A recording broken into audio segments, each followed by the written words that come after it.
அனைவருக்கும் வணக்கம். இது யூகேவி தமிழா. கல்வி சம்பந்தப்பட்ட தகவல்களை நம்ம சேனல்ல தொடர்ச்சியா குடுத்துட்டு வரோம். அது மாரி தமிழ்நாடு இன்ஜினியரிங் கவுன்சிலிங் சம்பந்தப்பட்ட தகவல்களையும் தொடர்ச்சியா குடுத்துட்டு வர்றோங்க. ஸோ தமிழ்நாடு இன்ஜினியரிங் கவுன்சிலிங்ல வந்து இருக்கக்கூடிய டவுட்ஸ் எல்லாத்தையும் நம்ம வந்து வீடியோஸா குடுத்துட்டு வர்றோம். ஸோ அப்ப கொஞ்சம் பேரண்ட்ஸ் அண்ட் ஸ்டூடண்ட்ஸ் கேட்ட ஒரு கேள்வி, காமனா இது எல்லாருக்குமே பொருந்தும். என்ன அப்படின்னு பார்த்தீங்கன்னா, இப்ப நாங்க வந்து தமிழ்நாடு இன்ஜினியரிங் கவுன்சிலிங்ல ரவுண்ட் 1லயோ, இல்ல ரவுண்ட் 2லயோ, இல்ல ரவுண்ட் 3லயோ, இல்ல சப்ளிமெண்டரி கவுன்சிலிங்லயோ கலந்துக்க போறோம். நாங்க எத்தனை சாய்ஸஸ் வந்து வைக்கணும் அப்படிங்கிறது நெறைய பேத்துக்கு டவுட். என்னன்னு பார்த்தீங்கன்னா, கடந்த வருஷங்கள்ல எல்லாம் இந்த சாய்ஸஸ் வைக்கிறதுல நெறைய தவறுகள் நடந்து, நல்ல கட் ஆஃப் ஈவன் ஒரு 190 கட் ஆஃப் வாங்குனவங்களுக்கும் வந்து பார்த்தீங்கன்னா, சீட்டே அலோகேட் ஆகாம அவங்க 2வது ரவுண்ட்ல வந்து கலந்துக்கிட்ட கதைகள்லாம் இருக்குதுங்க. 2வது சில தப்பான சாய்ஸ் ஃபில்லிங்னால ஃபர்ஸ்ட் ரவுண்ட்ல சீட்டை விட்டுட்டு அடுத்த ரவுண்டுக்கு வந்தவங்களும் இருக்கிறாங்க. அப்ப எல்லாருக்கும் இருக்கக்கூடிய காமனான ஒரு கேள்வி என்னன்னு பார்த்தீங்கன்னா, நம்ம எத்தனை சாய்ஸஸ் வைக்கலாம் அப்படிங்கிறது தான் நம்மளோட ஒரு பொதுவான ஒரு விஷயங்க. இப்போ ஃபர்ஸ்ட் ரவுண்ட் கவுன்சிலிங் கிட்டத்தட்ட நம்மளுக்கு வந்து பார்த்தீங்கன்னா, ஒரு 30,000 பேர் வந்து கலந்துக்க போறாங்க. செகண்ட் ரவுண்ட் கவுன்சிலிங் கிட்டத்தட்ட 1,00,000க்கு நியர்பை வந்து கலந்துக்க போறாங்க. தேர்ட் ரவுண்ட் கவுன்சிலிங் ஒரு 1,00,000 மாணவர்கள் கலந்துக்க போறாங்க. சரிங்களா? இப்போ ஃபார் எக்ஸாம்பிள் உதாரணத்துக்கு ஃபர்ஸ்ட் ரவுண்ட் வராங்க. மொத்தம் 30,000 மாணவர்கள் கலந்துக்கக்கூடிய கவுன்சிலிங்க. ஸோ அப்ப என்ன பண்ணுவாங்க அப்படின்னு பார்த்தீங்கன்னா, இந்த ரவுண்ட் 1 கவுன்சிலிங்கை பொறுத்தவரைக்கும் பெரும்பாலும் எல்லாருமே ஒரே மாதிரியான சாய்ஸ் லிஸ்ட் தான் வைப்பாங்க. இப்ப நீங்க இது சம்பந்தமா யூடியூப்லயோ இல்ல இன்ஸ்டாகிராம்லயோ பாக்குறீங்கன்னா, இங்க நாங்க யூடியூப்ல இன்ஸ்டாகிராம்ல எல்லாருமே என்ன பண்ணுவோம்னு பாத்தீங்கன்னா, இந்த டாப் 25 கல்லூரிகள், டாப் 50 கல்லூரிகள் அப்படின்னு சொல்லிட்டு அந்த கல்லூரிகள் இருக்கக்கூடிய டிபார்ட்மெண்ட்டை மட்டும்தான் வந்து சாய்ஸ் லிஸ்ட்ங்கிறது எல்லாருமே இதெல்லாம் வருஷம் வருஷம் நடக்கிற விஷயங்க. அப்ப என்ன பண்ணுவாங்கன்னு பார்த்தீங்கன்னா, இந்த ரவுண்ட் 1ல வந்து ரவுண்ட் 1 மாணவர்களுக்கு இருக்கக்கூடிய முக்கியமான பிரச்சனையை சொல்லிடுறேன். அப்ப எல்லாருமே அந்த ஒரு 25 கல்லூரிகள், அந்த ஒவ்வொரு கல்லூரிகளையும் வந்து பார்த்தீங்கன்னா, என்ன பண்ணுவாங்கன்னா, கம்ப்யூட்டர் சயின்ஸும், இசிஇ மட்டும் தான் வைப்பாங்க. மத்த டிபார்ட்மெண்ட்ஸ்லாம் வைக்கவே மாட்டாங்க.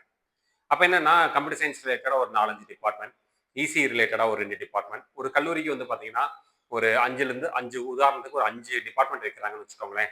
25 கல்லூரிகளுக்கு போட்டுக்கோங்க. 25 கல்லூரிகள்னா 25 இன்டு 5 பொதுவா காமனா எல்லாருமே ஒரு 125 சாய்ஸஸ் வரைக்கும் தான் வைப்பாங்க. சில பேர் ஓவர் கான்ஃபிடென்ட்ல என்ன பண்ணுவாங்க, போன வருஷம் இதெல்லாம் நடந்துச்சுங்க, இதெல்லாம் நடக்காம பேசல. சில பேர் ஓவர் கான்ஃபிடென்ட்ல என்ன பண்ணுவாங்கன்னா, வெறும் நான் வந்து 25 சாய்ஸ் மட்டும் வைக்கிறேன். இந்த டாப் 25 கல்லூரிகளோட கம்ப்யூட்டர் சயின்ஸ் டிபார்ட்மெண்ட் மட்டும் வச்சிருப்பாங்க, வேற எதுவுமே வைக்கவே மாட்டாங்க. கேட்ட கட் ஆஃப் எவ்வளோன்னு கேட்டீங்கன்னா 190, 191 தான் வாங்கியிருப்பாங்க. பட் வந்து இதெல்லாம் வைக்கவே மாட்டாங்க. அதுக்கடுத்து வந்து பார்த்தீங்கன்னா, சில பேர் வெறும் 50 சாய்ஸ் மட்டும் வைக்கிறேன், 100 சாய்ஸ் மட்டும் வைக்கிறேன் அப்படிங்கிறவங்களுக்குலாம் கடந்த வருஷம் சீட்டு கிடைக்கலை. இது வந்து நீங்க நிறைய யூடியூப் சேனல்ஸ்லேயே எடுத்து பார்க்கலாங்க. போன வருஷம் இந்த ஃபர்ஸ்ட் ரவுண்ட்ல சாய்ஸஸ் கரெக்டாக வைக்காதவங்க, நம்பர் ஆஃப் சாய்ஸஸ் கம்மியாக வச்சவங்க, இவங்க எல்லாமே என்ன பண்ணாங்கன்னா, போன வருஷம் சீட்டு கிடைக்கலைங்க. எதுனாலைன்னு பார்த்தீங்கன்னா, ஃபர்ஸ்ட் ரவுண்ட்ல கலந்துக்கூடிய மாணவர்கள் பெரும்பாலும் ஒரே மாதிரியான சாய்ஸ் லிஸ்ட் தான் ஃபாலோ பண்ணுவாங்க. இது எல்லா யூடியூப், எல்லா இன்ஸ்டாகிராம், எல்லா விதமான சோசியல் மீடியாவிலும் ஒரே மாதிரி சாய்ஸ் லிஸ்ட் தான் தருவாங்க. அப்போ குறைஞ்சபட்சம் நீங்க ஃபர்ஸ்ட் ரவுண்ட்ல எல்லாம் கலந்துக்க போறீங்க அப்படின்னா, ஒரு 195க்கு மேல கட் ஆஃப் இருக்கிறவங்க நீங்க சொல்ற மாதிரி ஒரு மினிமம் 100லிருந்து 150 சாய்ஸஸ் வைக்கலாம்.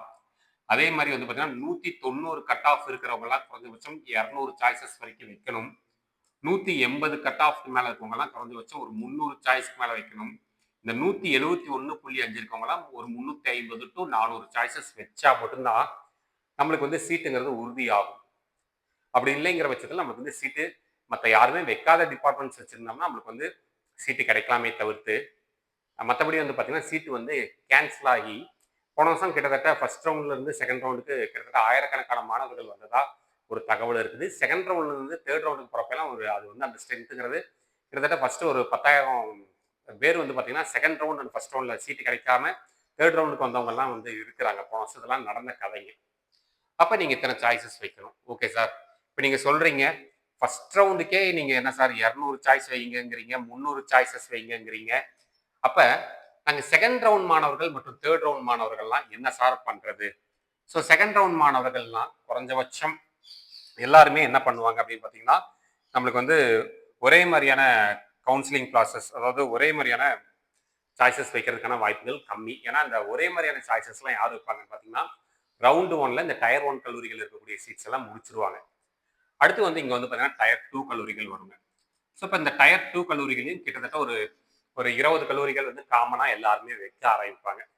ஸோ டயர் 2 கல்லூரிகளில் வந்து பார்த்தீங்கன்னா வைக்க ஆரம்பிப்பாங்க. சில டிபார்ட்மெண்ட்ஸ் மட்டும் தான் வைக்க ஆரம்பிப்பாங்க. அப்போ இதில் வந்து கிட்டத்தட்ட 90,000 பேர் கலந்துக்க போகிறாங்க. அப்போ என்னை பொறுத்த வரைக்கும் ரவுண்ட் 2 மாணவர்கள், அதாவது இந்த 170 வரைக்கும் கட் ஆஃப் இருக்கவங்கலாம் ஒரு 150 சாய்ஸஸ் ஆச்சு வைக்கணும். இந்த 160 சாய்ஸஸ் கட் ஆஃப் இருக்கவங்கலாம் ஒரு 200லேருந்து 250 வரைக்கும். சார் நான் 150 தான் வாங்கியிருக்கேன் அப்படிங்கிறவங்கலாம் ஒரு 300 ப்ளஸ் சாய்ஸஸ் வைக்கலாம். நான் 140 தான் வாங்கியிருக்கேன், 140 டு 140 வரைக்கும் இருக்கவங்கலாம் குறைஞ்சபட்சம் 500 சாய்ஸஸ் ஆச்சு வச்சா மட்டும்தான் உங்களுக்கு வந்து ஓரளவுக்கு நீங்கள் நினச்ச கல்லூரிகளை நீங்கள் நினச்ச சாய்ஸஸ் வந்து கிடைக்கிறதுக்கான வாய்ப்பு இருக்குது. என்ன சார் நீங்கள் ரவுண்ட் 2க்கே 500 சாய்ஸ் சொல்கிறீங்க, கம்பல்சரி இப்படிலாம் வைப்பாங்களா, வச்சிருக்காங்களான்னு கேட்டால் வச்சிருக்கிறாங்க. இது மூலமாக, இந்த ஸ்ட்ராட்டஜி மூலமாக நிறைய பேர் நல்ல முறையில் வந்து கம்மியான கட் ஆஃப் வாங்கினாலும் நல்ல காலேஜில் போய் சேர்ந்தவங்கலாம் இருக்கிறாங்க. நிறைய பேர் ஒரு ஸ்டூடெண்ட்லாம் ரொம்ப கம்மியான கட் ஆஃப் வாங்கிட்டு சாய்ஸஸ் நிறையா வச்சு அது மூலமாக வந்து அவங்க எதிர்பார்த்ததை விட ஒரு 10 கட் ஆஃப் மதிப்பெண்கள் கூடுதலாக, 20 கட் ஆஃப் மதிப்பெண்கள் கூடுதலாக போய் சேர்ந்த காலங்கள்லாம் இருக்குங்க. அடுத்து ரவுண்ட் 3 கிட்டத்தட்ட 1,00,000 மாணவர்கள் வரைக்கும் கலந்துக்க போகிறாங்க. அப்போ இந்த ரவுண்ட் 3ல வந்து கூடுதலான போட்டிகள்ங்கிறது நம்மளுக்கு இருக்குதுங்க. இப்போ ரவுண்ட் 3யை பொறுத்த வரைக்கும் என்ன நம்மளுக்கு ஒரு பெரிய அட்வான்டேஜ்னு பார்த்தீங்கன்னா, இந்த ரவுண்ட் 1 அண்ட் ரவுண்ட் 2ல டயர் 1 அண்ட் டியர் 2, இந்த டியர் 1 டியர் 2 கல்லூரிகளில் பெரும்பாலான சீட்டுகளை முடிச்சிருப்பாங்க.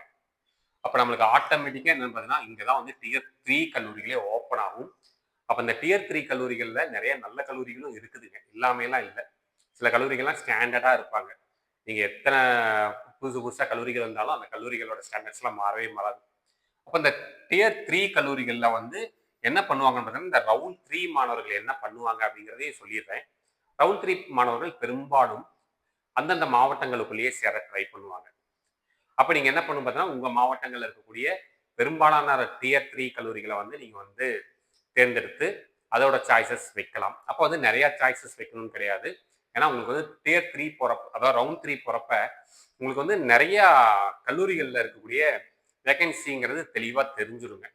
இப்போ இவங்கெல்லாம் வந்து இந்த நல்ல கல்லூரிகள், இந்த டியர் 1 டியர் 2 கல்லூரிகள் இருக்கக்கூடிய சீட்ஸை பெரும்பாலும் முடிச்சிருப்பாங்க. இப்போ இங்கே வந்து டியர் 3. ஸோ இந்த டியர் 3 கல்லூரிகளில் இருக்கக்கூடிய கல்லூரிகளை வந்து என்ன பண்ணுவாங்கன்னா, பெரும்பாலும் வேற வேற டிஸ்ட்ரிக்ட்ல இருக்கக்கூடிய காலேஜஸை சூஸ் பண்ண மாட்டாங்க. அது போக வந்து பெரும்பாலும் இங்கே காமனாக இருக்கக்கூடிய டிஸ்ட்ரிக்ட்ஸ்னு பார்த்தீங்கன்னா Chennai and Coimbatore. So Chennai and Coimbatore இந்த ரவுண்ட் 1 ரவுண்ட் 2லேயே பெரும்பாலும் முடிச்சிருப்பாங்க. அப்போ டியர் 3 மாணவர்கள், அதாவது ரவுண்ட் 3 மாணவர்கள் என்ன பண்ணலாம் அப்படின்னா, டியர் 3ங்கிறது அந்தந்த டிஸ்ட்ரிக்ட். இந்த இதில் வந்து பெரும்பாலும் எந்தெந்த டிஸ்ட்ரிக்ட் எடுப்பாங்கன்னு பார்த்தீங்கன்னா, இந்த ரவுண்ட் 3யை பொறுத்த வரைக்கும் நம்மளுக்கு அதிகமாக மூவ் ஆகிறது வந்து பார்த்தீங்கன்னா சேலம் அண்டு நாமக்கல் அண்டு ஈரோடு. இந்த 3 டிஸ்ட்ரிக்டை தான் வந்து என்ன பண்ணுவாங்கன்னு பார்த்தீங்கன்னா பெரும்பாலும் மாணவர்கள்ங்கிறவங்க எடுப்பாங்க. ஸோ அப்போ இந்த கல்லூரிகள், இதில் எத்தனை கல்லூரிகள் இருக்குதோ அதில் இருக்கக்கூடிய எல்லா கல்லூரிகள், எல்லா டிபார்ட்மெண்ட்ஸையுமே நீங்கள் போட்டு வச்சிங்கன்னா கொஞ்சம் பெட்டராக இருக்குங்க.